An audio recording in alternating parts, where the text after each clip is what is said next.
Hello and welcome to Paranormal Lens, hosted by Jotnix Paranormal.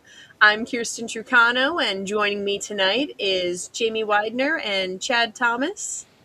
Hello. Hey, How are Kirstin. you? Hello. How are you guys doing? Yeah, Yeah, we're here. All is well. All is well. Yeah. good. What's Uh, happening with you? I mean, I've been tired all day, but that's normal. So having a baby who decides 3 a.m. is a great time to wake up and party. They're getting started early, That's all. 10 months old, it's time to party. Mm-hmm. Next thing you know, she's driving. Jamie, stop it. Stop it. I'm going to go here every day, every time we do Every this. time. 16 comes. So, Don't you dare. it's funny like how the sleep schedules are different for different people. And she's uniquely herself by now. So, and some of us are late nighters and some of us are early morningers and some of us are nappers and some aren't. So, she's just got her own rhythm. It's cool. Yeah, It would be best if it would align to yours, of course, but it would be great, but it's fine. Yeah, that very seldom happens. yeah. So, but anyway, What you guys do this past week? worked, packed, and then Saturday night I spent with a bunch of weird people who like walking around in the dark talking to themselves. Oh, I'm sure they're weird. Uh-huh. I may resemble that remark. But we the three of us plus some friends took a trip to the Clifton Theater in Huntington, Pennsylvania, and had some interesting experiences. That's for sure. Mm-hmm. Yeah, we sure did. It's the first time that I've used a device and had Spanish come through that was translated to English for us. We used an app on the phone, and two of us were using the app and had the same thing happen. So I thought that was really interesting. Alex was with us, and he heard Spanish in his head. Like he does not speak Spanish. He's half Filipino, but does not know any of the languages of or Spanish or anything like that. And he said he had these Spanish words running through his head and didn't know what to do with them. But it was very interesting. That was also the same time where him and I had the woman in the back row that was sitting there, Mm-hmm. and Yep. Now, both pretty sure the Spanish was coming from her. did you see her, or do you like? So I saw her silhouette. I don't know if Alex saw more features on her. I saw a silhouette in the chair, Mm-hmm. and then you sat on her. Not No, not me. Jamie sat on her. Not me. It was Jamie. Oh, did I? Okay. Yeah, you did. How rude of me. But yeah, no, that was interesting because earlier that's where we had the old man that we saw. Right. Was that the grumpy old man? Yeah, it was a grumpy old man, So but not the same one that was in Theater One. Yeah. So to be clear, there's the Clifton Five has 5 literal theaters in it. One and two are one. I should say 1 and 3 are movie theaters. Theater 2 is a stage, and 4 and 5 are also movie theaters.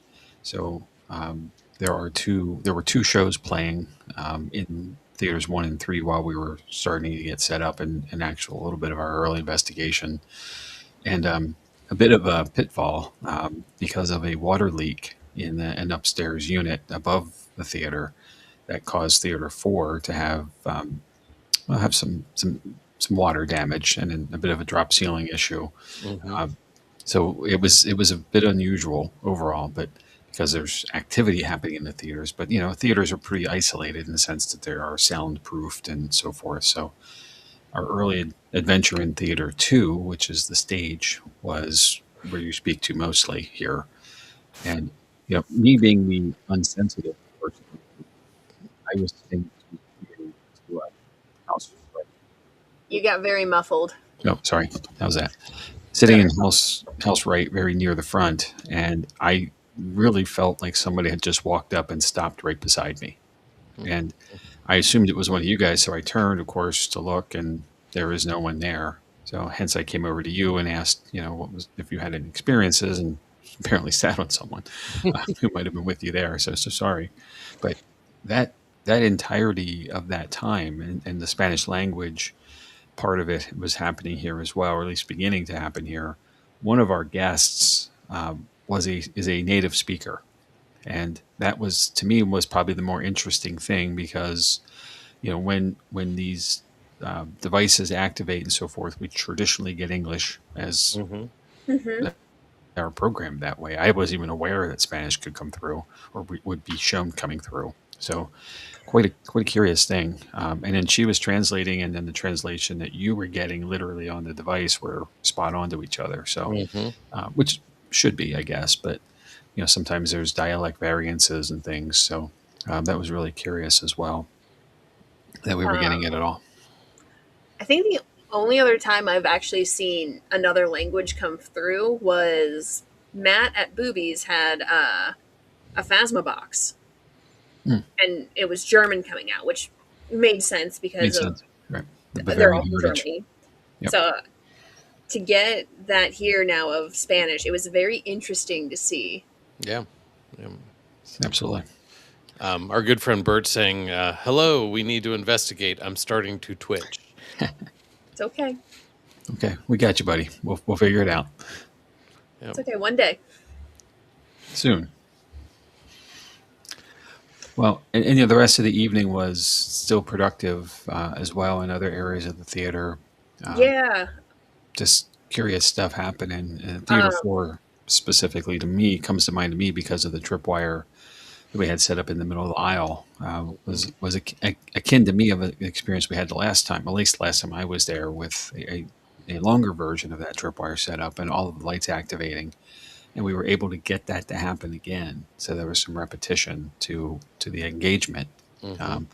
and it was spawned around a conversation around love of theater, and the escapism that theater creates, and the joy and such, the passion, energy that is in the theater rooms. Whether it be a movie theater or a stage theater, either way, it's Right. just, and that was really interesting to me that came back again.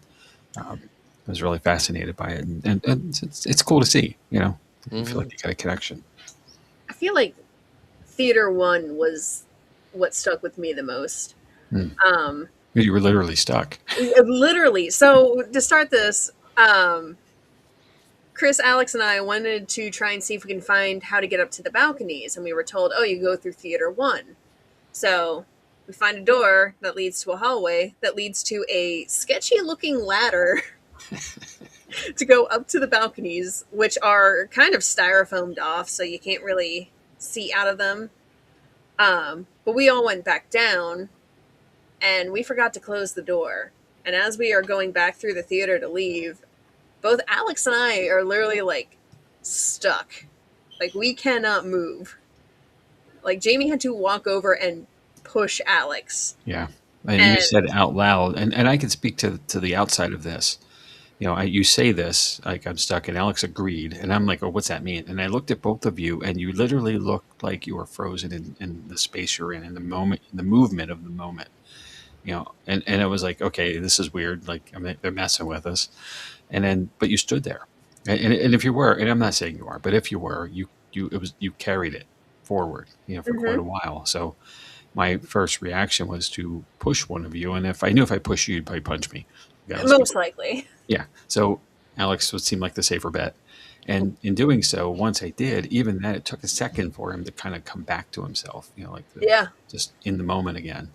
And I don't know what got you out of it, but maybe that was the catalyst. I don't know. But that was the most bizarre thing I've ever seen in an investigation with in fact, two people at the same time. Mm-hmm. Well, even when we went back in and we started going towards that door again, it felt like it took so much energy for me to move forward. Hmm. And I'm still. Some of my theories was there was someone that didn't want me to go back to the hallway again. Sure. So, and that's kind of why I'm thinking that second time it was so much effort for me to move forward. It finally got to a point where I'm like, I just need to sit. So I ended up just kneeling on the ground, like, this is it. This is, I'm here for now. Hmm.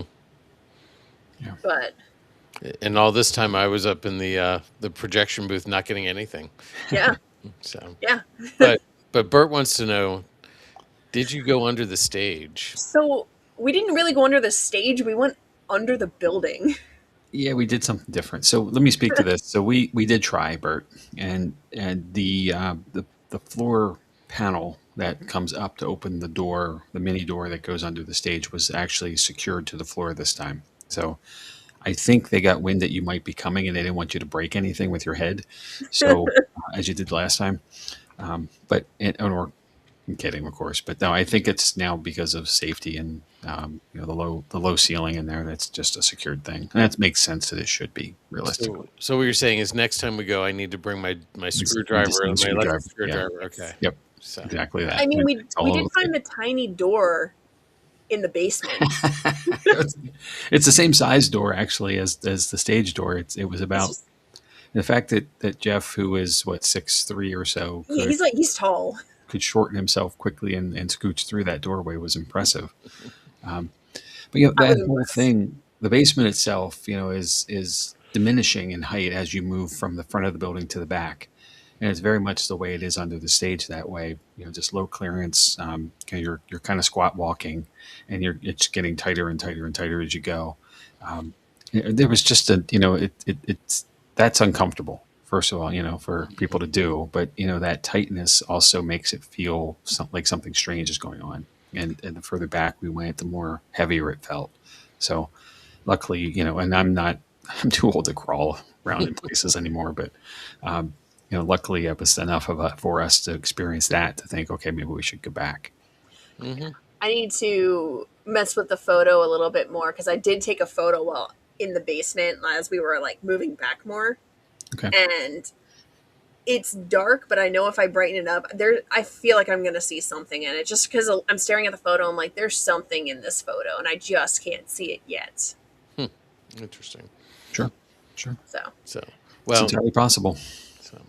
well, let's giving a shout out to the Clifton Five. It is a wonderful space. They are in desperate need of people coming in and investigating and coming in to see just movies or whatever. But they're wonderful people. We got to spend a good bit of time talking to Dave Peoples, one of the owners.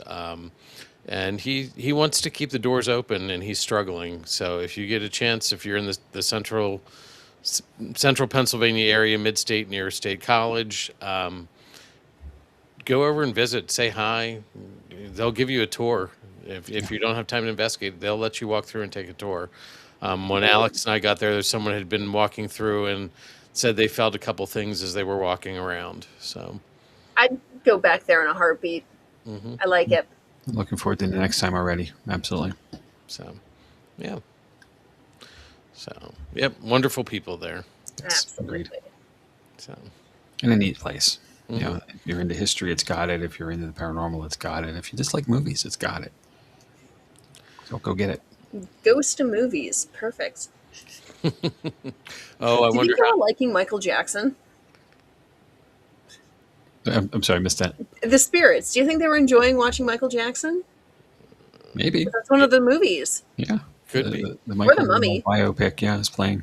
So you got to wonder how many times you're sitting in any movie theater, and you're sitting there with a ghost watching with you. So. It's true. And Here's- Bert says, I think 15 minutes in, and Bert has the road trip comment. Yes. So, Let's go road trip. But I don't think we're talking local for tonight's episode, though, are we? I think we're going further away than that. No, we're going a little bit more farther away. Bert, you're going back to Scotland and Ireland and Wales. So we're going to talk about some Celtic legends. Now, I'm going to start by this. There's a lot of different myths and legends and folklore.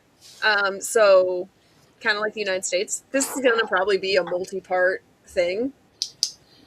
Whenever I decide I don't have any other ideas for an episode, where I'm just going to pull out some more nice little Celtic legends. But, and with that, I'm also going to apologize, Bert, if I say some things wrong. You have every right to be disappointed in me.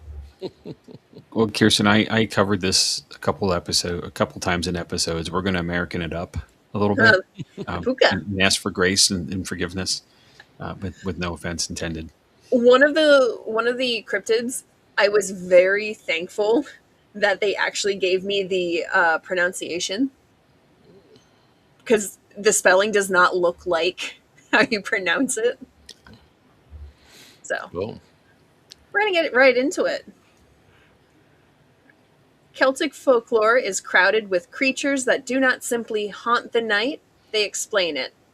These beings gave shape to storms, loneliness, death, dangerous waters, and the strange feeling that the world might be staring back at us. Tonight's journey moves through Ireland and Scotland, through the bogs and the lakes and the sea cliffs, exploring 5 legendary beings: the shape shifting puka, the murderous lake beast known as the Duwarku, the deadly water horse called the Kelpie, the tragic and beautiful Selkie, and finally the screaming omen of death, the Banshee. Each creature reflects a fear and warning, or a longing buried deep beneath the Celtic culture. Some are monsters, some are misunderstood, some might be both. So let's begin. We're going to start with the puka. The puka, sometimes spelled Pooka or Phooka, is one of the most famous creatures in Irish folklore. It is a shape-shifting fairy spirit known for chaos, deception, and unpredictable behavior. Unlike many mythological creatures that remain fixed in one form, the puka constantly changes shape. Legends describe it as appearing as a black horse with flaming eyes, a goat, a dog, a fox, a hare, a wolf, and even a human with animal traits. One thing almost always remains constant: dark fur or shadow like coloring. The image most associated with the puka is the black horse, sleek, silent, waiting near lonely roads like a nightmare parked beneath the moonlight. The puka is not purely evil. This is what makes it unsettling. Sometimes it helps farmers, sometimes it warns travelers of danger. Other times it abducts drunken villagers for a terrifying midnight ride across the countryside. Many many stories begin the same way. A person leaves the warmth of a pub late at night. Fog curls the road, a magnificent horse appears, and the rider climbs on. That's a huge mistake. The horse bolts into the darkness, racing over the hills, through bogs, across cliff sides, laughing with wild supernatural energy, while the terrified rider clings on for dear life. Usually, the victim survives, but afterwards they remember only fragments. The cold air, the terrifying speed, the laughter in the dark, and, and the certainty that something unnatural carried them away. The puka seems to thrive on humiliation, confusion, and fear rather than outright murder. The puka is deeply tied to agriculture and the Celtic seasonal calendar. It is especially associated with autumn, harvest season, Samhain, and rural isolation. In some regions, farmers left part of their crops untouched as an offering to the puka, believing it could either bless or curse the harvest. This dual nature is important. The puka represents the unpredicted side of nature itself, helpful one day and destructive the next, a spirit of wild fields and untamed land. Now, there's some darker interpretations.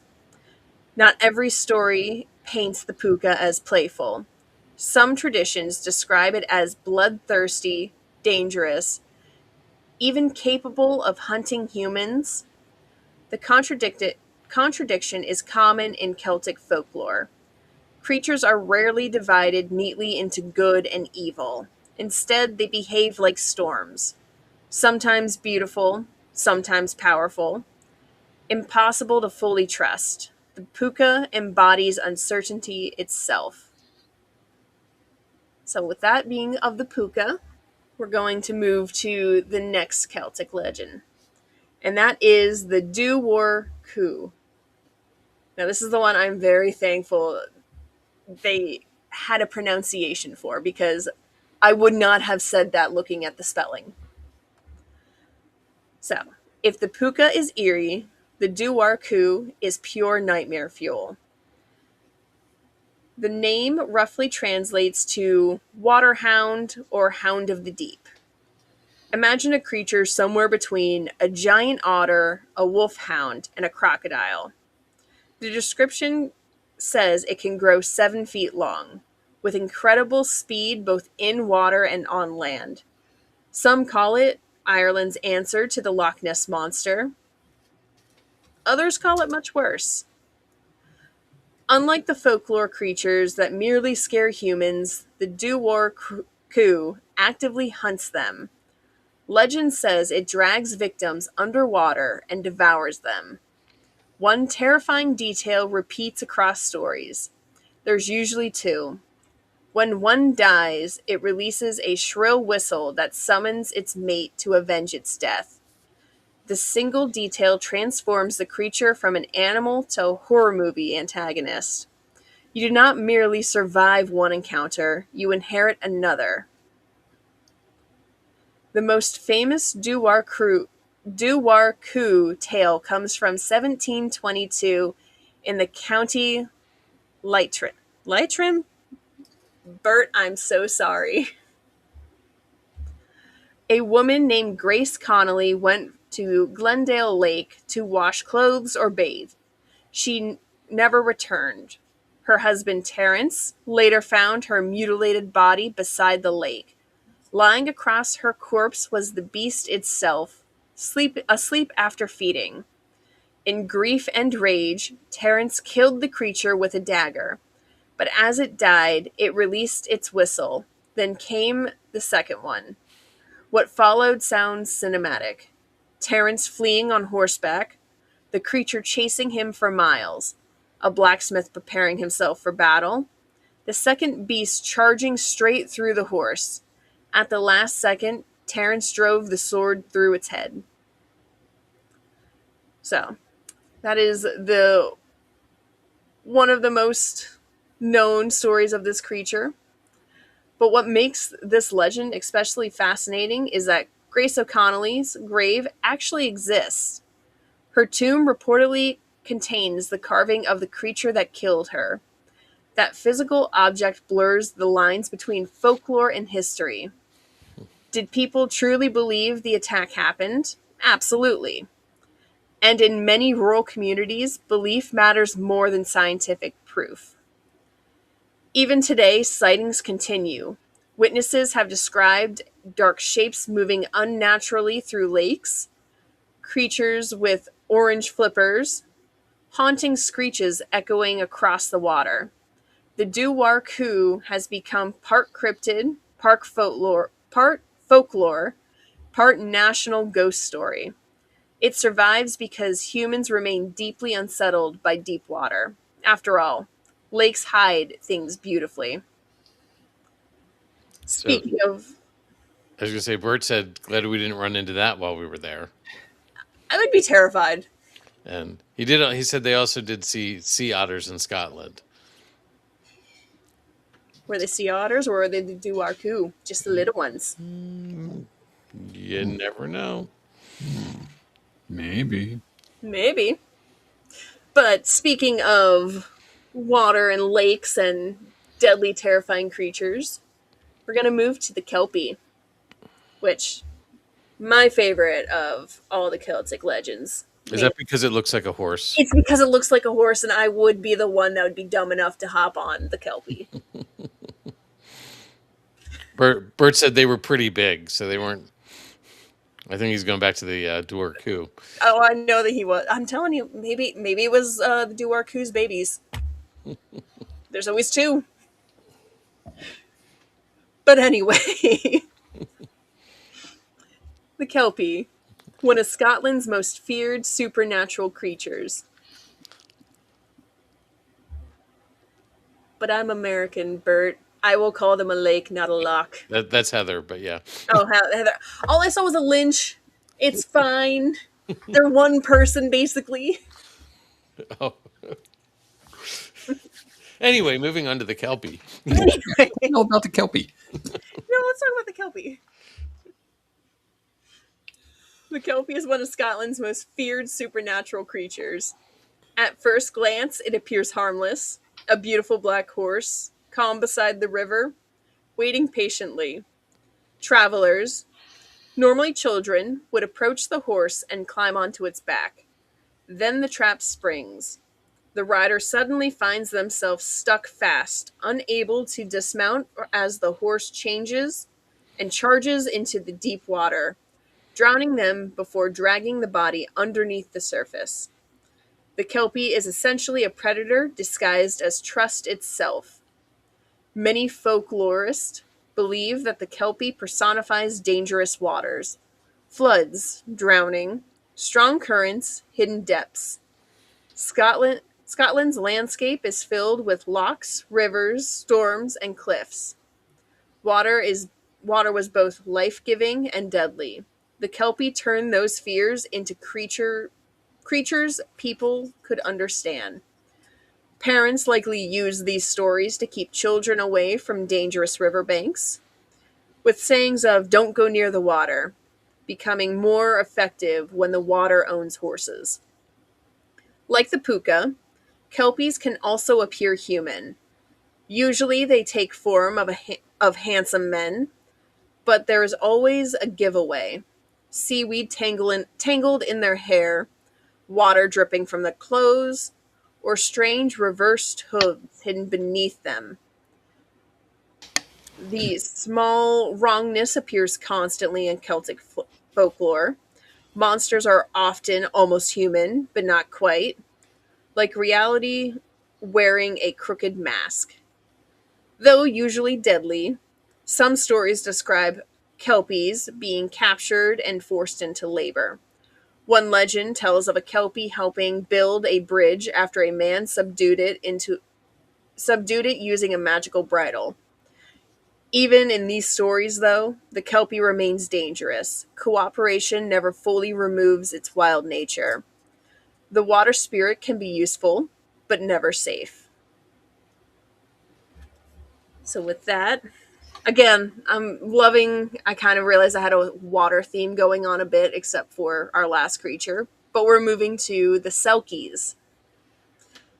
They're known as seal people. Compared to the Kelpie or the Duwar Ku, Selkies are tragic rather than terrifying. Selkies are seals that can remove their skin and become human on land. The word Selkie comes from the Orcadian term for seal. In the sea, they appear as an ordinary seal. On the shore, they become extraordinarily beautiful humans. The most famous Selkie story follows a haunting pattern. A man spies Selkies dancing under the moonlight. He steals the seal skin of one of the women before she can return to the sea. Without her skin, she is trapped, and she marries the man. And they have children. As years pass, the Selkie never stops longing for her ocean. Eventually, the hidden skin is discovered, often accidentally by one of her children, and the moment she touches it, she returns to the sea forever. Selkie stories feel strangely modern because they explore forced relationships, homesickness, identity, freedom versus obligation. The Selkie wife often loves her children deeply, but the sea calls louder. There is no true villain in some versions, only sadness. The husband loves her, the children love her, but she was never meant to remain on land. The tension, the tension gives Selkie myth emotional weight, missing from many monster stories.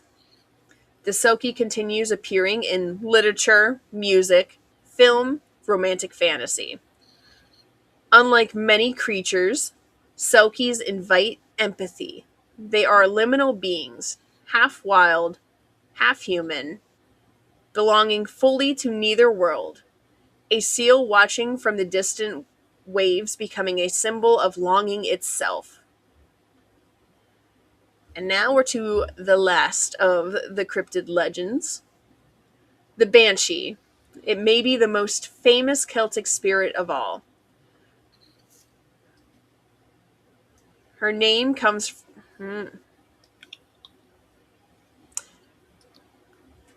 I lost myself for a second. Sorry about that. Her name meaning woman of a fairy mound. She is not a killer. She's actually a warning. The scream of a banshee means someone is about to die. And what does a banshee actually look like? That depends entirely on the story. Some describe a beautiful young woman with flowing hair. Others describe an old crone in rags. Still others claim she appears headless, carrying a bowl of blood. One detail stays constant. Her eyes are red and swollen from the endless weeping. The banshee is a the banshee is grief made visible. Who hears the banshee?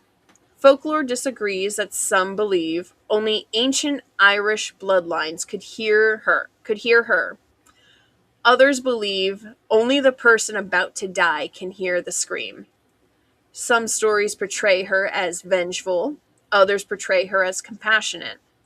In certain traditions, the banshee mourns because she cares for the family she follows. Her scream is not celebration, it is sorrow. The banshee reflects on humanity's oldest fear, the moment before death. Not death itself, the waiting, the uncertainty, the sound in the dark that tells you something irreversible is approaching. Unlike monsters that attack physically, the banshee attacks emotionally. She transforms grief into atmosphere. And perhaps that is why she remains so memorable. Everyone fears the scream before the silence. So, in conclusion, Celtic mythology does not separate beauty from horror. The sea can give life and steal it. The horse can carry you home or drown you.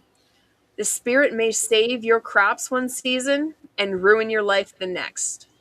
These creatures survived on centuries because they carry meaning beyond entertainment. The puka warned against recklessness. The kelpie warned against dangerous waters. The dewar ku embodies fear of the unknown lurking below. Selkies explore longing and captivity. The banshee gave voice to grief itself. Even today, these legends endure because they still feel strangely close. Fog still rolls across the lonely roads. Lakes still hide their depths. And somewhere in Celtic imagination, the old creatures are still waiting. Maybe beside the shoreline, maybe beneath the black water, and or maybe screaming through the night wind. Cool. So that is all I have. Do you have sources for tonight? Oh, I do, and I always forget it. Thank you.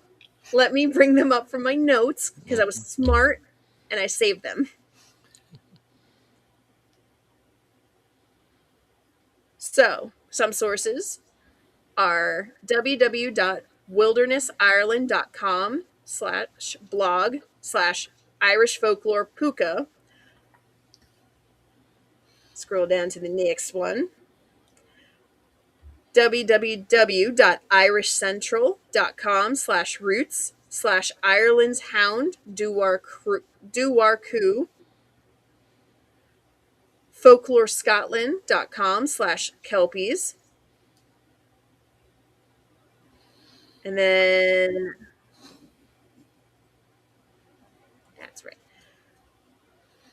www.wildernessireland.com/blog/Irish folklore/banshee.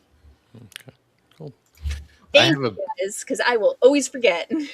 I have a bonus slide for you.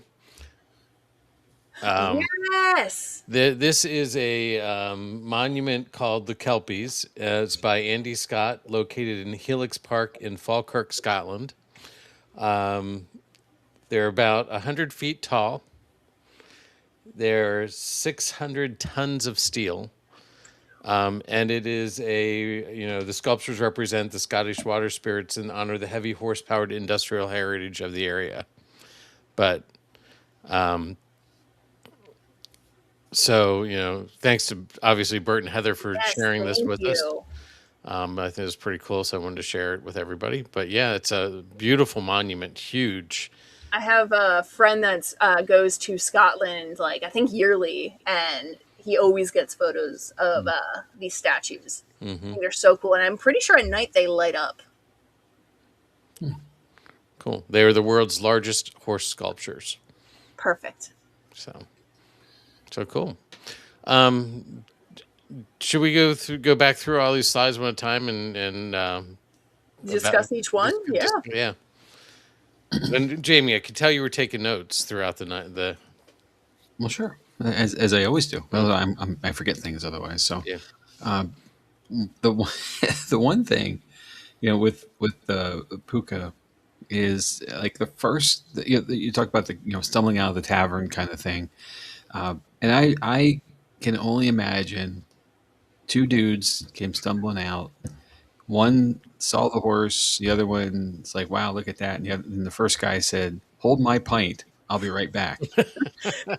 Watch this." Watch this. This looks like a wild horse. Let me get on them.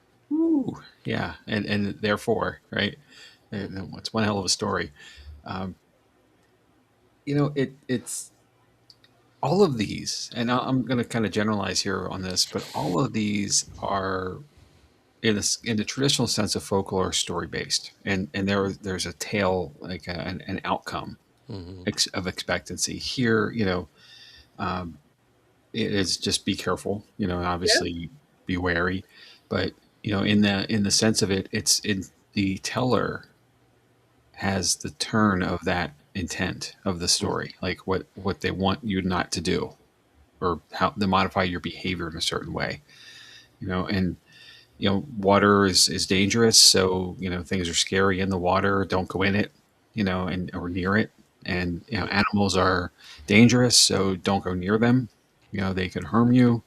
All of this, and the banshee is probably the only true exception to that physicalness, because it is uniquely different. But these physical things, and I found it really interesting that they all kind of have like that cautionary tale about them. Now, Jamie, correct me if I'm wrong, but wasn't there a Central American version of the La puka? Lorna. Yeah. Okay. There's a couple things actually, and it made me think of, with the Duarku, it made me think of the Kushkata in Alaska, Oh, that we talked about during the yeah. Alaska Triangle episode. Mm-hmm. An otter-like man draws people into the wilderness, and their call there is the sound of like a crying baby or a small child crying, and that plays on people's hearts to investigate what that could be. They want to help someone, and then they are captured or taken by the entity, and then drowned in a water body nearby, never to be seen again. So there is this kind of element in lots of places around the world, and they all, I think, at least, if you take it from the folklorist perspective, they're all cautionary tales to keep you away from a place. And the more fantastic something sounds, as far as surreal or supernatural, the more you're going to remember it, because it's just that unique story, and that's kind of part of what I think some of this is as well, like the fact that a horse could be a mythical creature kind of thing, or some combination of creature could exist that would do so. But also, it's the fact that it's a real thing in the world, so you're never sure which one it is. Right. So you always have to be cautious. Sorry, I took a lot of time there with you. No. Where you guys at on this? At least on puka? I mean, again, I think it's the same in many cultures. You've got this cautionary tale with a directed outcome. Stay away from these. Stay away from, you know, don't get drunk and jump on a horse. Yeah. So I think with this one, I like because it's a sprite. It's part of the Fae, and there's a big thing with the Fae of you don't mess with the Fae because they're going to use your fear and everything for entertainment. And I feel like that is the puka of like, you made this choice.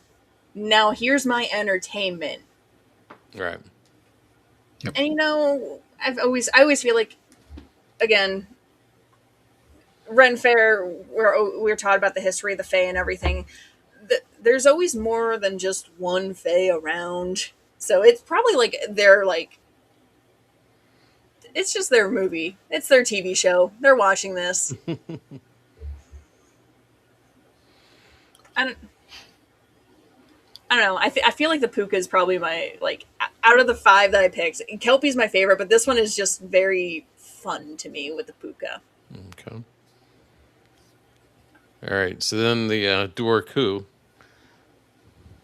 I don't want, if this thing is real, I don't ever want to run into it.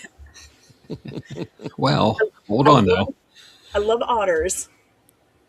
But I would see it and I would want to pet it and then realize my choices were wrong. well, that's probably fair. But there, the story that you've shared, in but there's always two. I'm gonna go total nerd here. It reminds me of Star Wars. I mean, it might be Sith. Um, there's always two. Mm-hmm. So, but with that, the first one was killed, and then the second one was killed, coming to avenge the first one. So they are therefore not supernatural. They are physical, and Mm-hmm. if they can, that's interesting because nothing else speaks to that along the way. No. There's, and there may not be a need to know of other ones that can be killed because they don't have the malintent to harm you. Right. But it's a very curious thing that someone was able to take one out or two out in this case. I It's guess I got impressive that going that, for you. So yeah, it's impressive that not just one that they took out, two. Mm-hmm. yeah, that guy wasn't I buying any also, pints anytime soon, right? yeah. I mean, I also like that the story was of an actual woman, and her grave has a depiction of this creature. Mm-hmm. Sure. That to me is interesting because it's almost like, how do you explain her death then? Like, how do you explain? Like, I don't know. That wording was wrong. All right, like people could be like, well, obviously she died by an otter. There's no way an otter would actually somehow kill someone, but her grave is showing a big one. Right. Look, I'm going to be the devil's advocate here and say Do that it. based on the timeline of the story, this was a long time ago, 1772. right? So a lot of things have happened between then and now, and as stories may grow and expand and nurture into something more than they were, perhaps someone has gone back to the site and created Oh. created this in the spirit of that story to give it more. And this is where the line gets blurred in folklore. Like, there's always a root to the story. There's something, but and it's the telephone game or whisper down the lane or whatever you want to call it. The variations. The story gets told and told and told, and every time it's told, it's changed somewhat, and a little bit here, a little bit there. Every time it gets done, it becomes something much different by the time it's done, and into current years. So perhaps someone has gone by to that location and made an upgrade, for lack of a better way of saying it, Yeah. to the site. And I'm sure it is an homage in some way and meant to be good, not in fun or jest, but or someone who truly believed the story to be true and was able to do so. It's just cool. Either way, it's cool. Let's hear Yeah. we are talking about it. Yeah. Chad. I'm trying to find the carving on the stone. So Yeah, I think it's cool. So I couldn't find any of that. so cool. So then on to the Kelpie.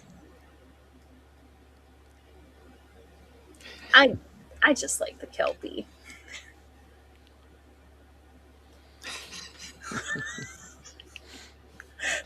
She probably tripped over it and hit her head. That's how an otter is going to kill someone, by tripping them.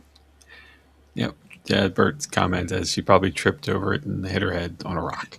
Oh, well, okay. So you know how otters, like, when they go to like open up clams and stuff to eat, trip Sure. the woman, you bash the shell on the head to try and open it up. Maybe. That's how.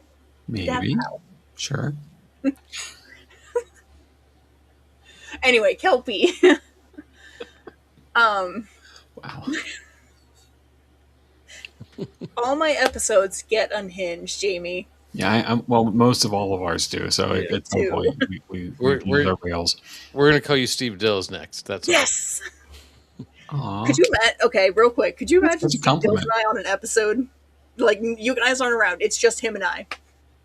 That is 4 hours of everything. Yeah, easy. Absolutely. Anyway. All right. Well, look, you had me here, okay? And I'm aware of the Kelpie. You know, like we've talked about it before, and you know, all of this stuff seems somewhat plausible. Like there's a horse, you know, you get on and it takes off on you, kind of thing. Now, running you into water and drowning you, that's the cautionary tale, right? That's the part that says don't do it. That's your warning shot, Mhm. you know. But you got me with they can be captured and subdued, but with the use of a magic bridle. Yeah. Come on, man. Come on. So I Really? didn't know about the magic bridle until about 4 years ago. The Ren Fair always does a Halloween scenario for the month of October. Mm-hmm. And that year it was the Kelpie. And the way that the Kelpie, because the whole Kelpie thing was he was going to drown everyone in the Shire at the Ren Fair. The way that they stopped him was by getting a magic bridle. I had no idea that that is how you captured a Kelpie until the director was like, yeah, here it is. And it was a cheap bridle that they painted gold. I'm like, it's magical because now we're gold. But I kind of like that there is a way to stop them. So road trip to find out if it works. Yeah, I'll get a bridle and we'll see if it's magical. I got one very important question here. Where does one acquire a magic bridle? You know, Is it? Do you go to Bridles R Us? Is it? Go to some other Dover place? Saddlery. Is it Or- it's like the back of a van down the alley? I mean, or is it because you believe it's magical? It is like some of the other charms that we've talked about. Yeah. That could Or, be it. Okay. It has power because you've thought power into it. yeah. Okay. I'll work with all of that. Mm-hmm. I just want to know in case I need one. You just want bridles or us, don't you? It might be a thing. It might be. It might have to be a thing now. Jamie's going to create a shop called Bridles R Us that just sells magical bridles. It's Stefan said they're at the Ren Fair. yeah, and at the Ren Fair, right? Sorry, I clicked as well. I apologize. So, there it You is. know what? Yeah. Just go to a Ren Fair and ask for a magical bridle. I'm sure it's legit. Someone will pull one out. Don't ask the price, just ask for it. Just ask for it. And I'm sure no matter which Ren Fair you'll go to, somebody will sell you one. Fair And enough. Bert No, says, I'm just- you get a magical bridle from a leprechaun. I could always just email the production staff at the Ren Fair and go, I need the magical bridle, and they'll Mhm. instantly know what it is, and they'll go to the barn that has all the props and get the magical bridle. All right, I'm good. All right. Let's move from the Well, Kelpie to if the we're road tripping, we're taking it with us. That's all I'm Well, saying. yeah, of course. Okay. We need a big bridge if we're on a road trip. We may have to fly this one though. Well, whatever. You know. Fly trip. So let's move from the Kelpie to the Selkie. What do you think here? Whew. It makes me sad.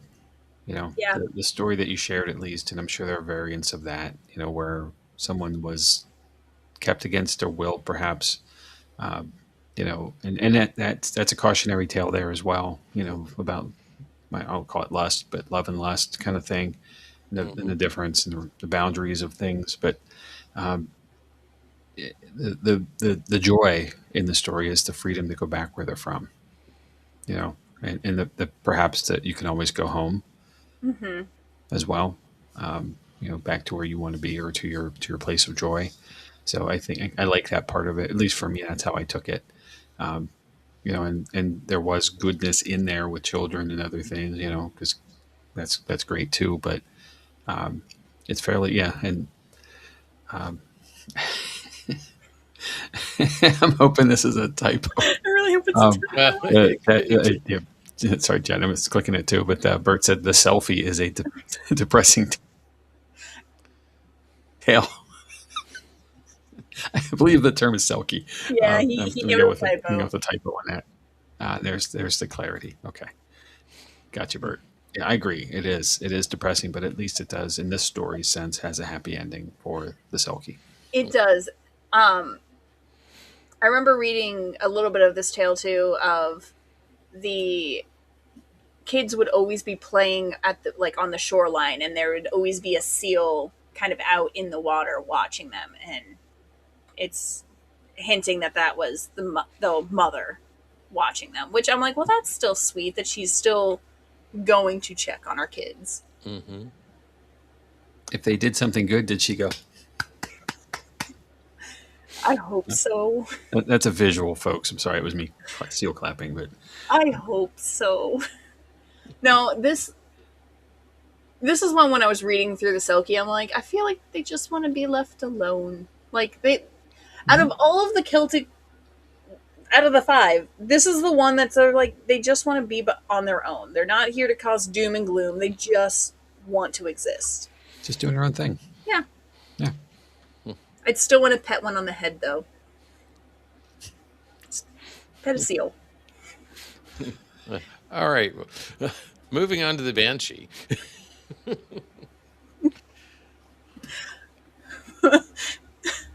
don't have much here. I'll pet a banshee, yeah. No, probably not a good idea. I don't have much here because I think we all know we know of the Banshee. Like it's a pop culture thing to some degree. And oh, Bert, put it up. Comment. LOL. Mom said they played with a beach ball too. Yeah. All right. All right. I got it. Good seal joke. Okay. Oh, boy. I liked him better when he was in Scotland. Oh, we miss you, Bert. We did. Welcome home.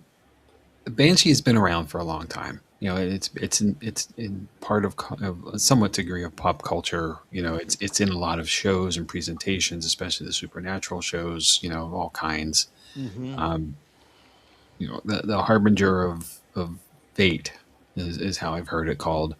And because you can't outrun your fate, whatever it's going to be, it is. And this is your last warning, if you will. Mm-hmm. Which I think is kind of cool. And there's all kinds of things we hear when people are about to pass, like they see the light, we hear that a lot, but, they hear bells, you hear that occasionally. But the scream, is another version of that kind of moment of truth and knowledge that your fate is near. So I think it's interesting that we have that, that place of it to be your doom or your end, like some way of knowing. And I don't know if that's important or not. I guess depends on the person, but there may be some comfort in knowing, or maybe some effort to outrun it. I don't know, but you can't seem to. It's pretty heavy. Mm-hmm. And I think it's interesting, that the Banshee is a woman, because women bring life, and in this case, brings death. That's a full circle, as well. Right. Yeah, like I said, that one's heavier. Yeah. But I don't know.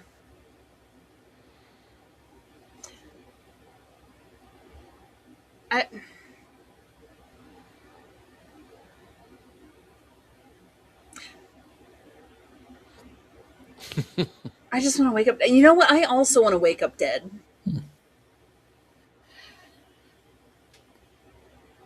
Yeah, but is it heralding your death, or sometimes it's heralding somebody else's death? Well, that's what we don't know, right? Right. So anyway. I don't Well, know. There's also a part of me that's like, if I'm hearing a scream and that's meaning I'm going to die soon, at least I'm kind of okay with a terrifying warning. Like, all right, like I hear that scream. All right, it's time. Well, these days everybody's got earbuds in and noise canceling headphones and all kinds of stuff. So how do you even know if it happened? yeah. That's true. Interesting. I mean, if we have Jerry somewhere and he hears the scream, we know it's true. Yeah, Hmm. it's definitely happening, right? It's definitely happening. Oh my. Oh, Jerry. God, it's Well, the best piece of equipment I have in investigations is Jerry, because if he goes, "Did you hear that?" yep. Yep. You better have, yeah. Well, if you think about it too, like back in the day, we're talking about, Ireland and Scotland being open spaces, Mm-hmm. lots of elevations, sound carrying across distances. So really, it could be anything, and that means that an animal perhaps. It could have been someone calling for you to try to find you if you're out in the open, all kinds of things. But if you're in the home and in your house somewhere safe and sound and you hear it, that's a different thing altogether. And Mm-hmm. we always talk about how sound can carry investigations, like public spaces and such. um, Especially when we do outside things, we have to be wary of where we are because there's just traffic noises, there's other people elsewhere.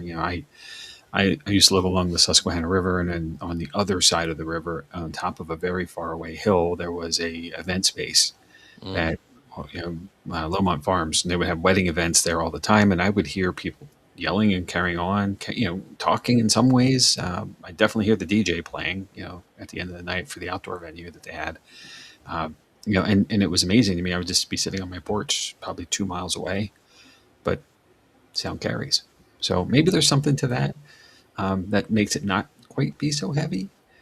But again, we've tied it to a warning that just like everything else in the folklore sense, this equals that happening, Hmm. and maybe it's gotten a bad rap. Maybe, yeah. Trying to put a positive spin there so that this comment doesn't feel so bad.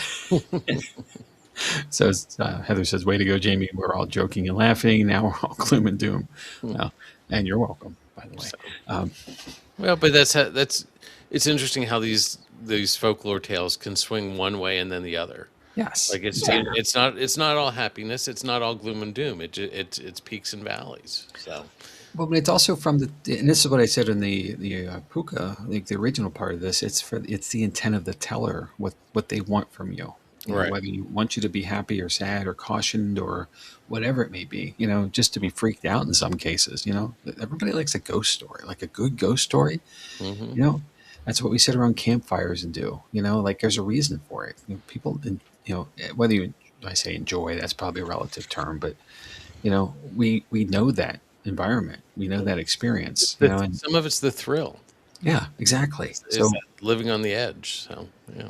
So, and you have to make the choice of whether it's real or not for you. And that's a thing too. hmm so well, cool. So Kirsten, very informative. Yeah. Lots of information, so it sounds like there's going to be a part two in the future. So There Yeah, may be a part 2, 3, 4, 5. well, like we keep I, saying, the paranormal never ends. I originally had 10, and when I was doing my research, I'm like, 10's too much. So we did 5. Mhm. yep. So Very cool, great episode. Thank you. Thank This was you. really fun. yeah. So speaking of the other fun things coming up next week, season 3, episode 45. Can you believe that? where it'll be up to 45. Mount Vernon, haunting the home of Washington. There are lots of layers to Mount Vernon. It is one of those mansions that started out small, and they just kept building. And it wasn't George Washington's originally. It goes back generations and lots of stories.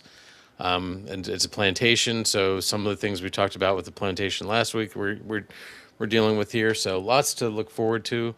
May 26th at 9 p.m. We'll be talking about that.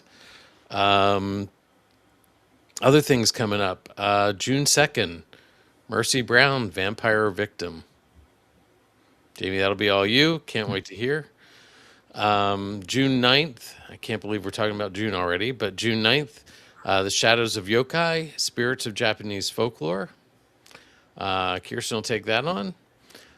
June 16th, I will be taking on the Crescent Hotel, where the cure becomes the curse. So yeah. June 23rd, we're going fishing. No, we're not going fishing. We're not. The Fresno Nightcrawler. Jamie will be taking that on. It's looking like Alex will be a special guest host that night because I'm on a trip with a bunch of theater kids. Okay. So Alex, we're hoping will jump in and help out with the tech side of things. And I'll be watching, I'll be watching a show, one or the other. So, but anyway, so Fresno Nightcrawler then. June 30th, Ashmore Estate History and Experiences, because Kirstin will have come back from a trip. Yeah, I'm doing my first solo investigation, guys. It's not really solo; it's a public, but it's without the team. So and that June 30th will wrap up season 3, guys. Can you believe it? Oh man, time just flies. So the week after that would be June 7th, and we're going to be taking a break, taking some time to reset, and then we'll be into season 4. Wow. So exciting things. Neat. And looking at there's definitely some cool stuff coming up in season 4. So stay tuned. But if you want to reach out and be in touch with us, check things out at www.jot-nixparanormal.com. That's the team website. You can check things out there. There's links to all sorts of stuff.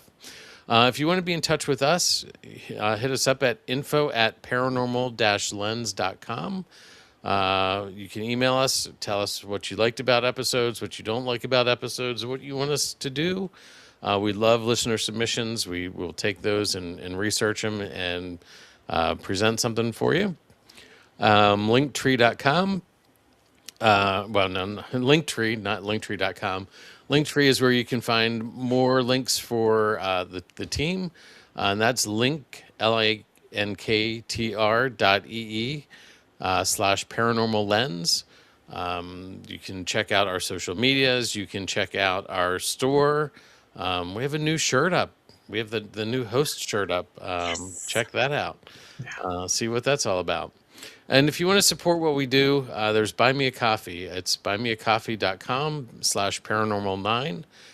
That just helps defray some of the costs that we're putting into the show.